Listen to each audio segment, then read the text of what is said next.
We are witnessing one of the greatest small guard seasons in recent college basketball history, authored by Vanderbilt sophomore Tyler Tanner. And if you're not a college basketball or draft fan, you might have missed this, but Tanner is one of the best players in all of college basketball, despite being generously listed at 6 feet tall, and he has turned himself into a legitimate first-round draft prospect after a strong freshman season. And part of that is because he doesn't do normal small guard things. He's an excellent athlete above and below the rim, and the numbers and the film prove it.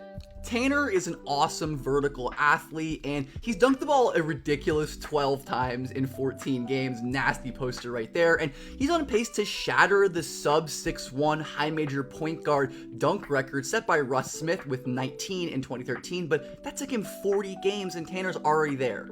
Tanner also has a unique knack for blocking shots as a 6-foot guard. Of course he can jump, but his timing, instincts, and reactions are also phenomenal, and it helps him get a crap load of steals too.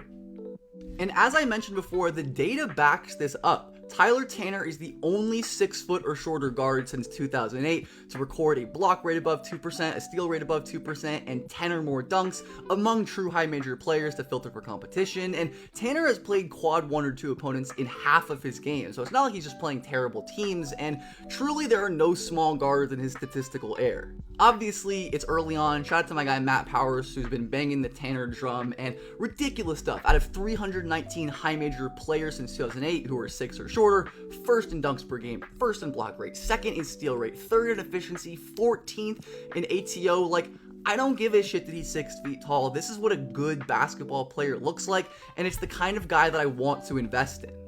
If you'd like, you can read more of my thoughts on Tanner at Sportscasting, where I wrote about him today. That's in my bio. You can just look up sportscasting.com. But point being, Tanner is really special, and I think there's legitimate concern about his size. Obviously, he's going to get hunted on the ball. The finishing is going to be an issue in traffic in the league, but all of the athletic stuff he does beyond being a brilliant playmaker, excellent shooter, incredible ball handler. This is a top 20 player in a strong draft, and I don't want to be the one caught up ignoring special stuff because I'm worried about height. The floor is obviously low, but we have seen 6 foot or shorter players drive star level impact in the NBA. Just because it doesn't happen often doesn't mean it never happens, and Tanner is one of these special examples who I think can really provide that kind of value.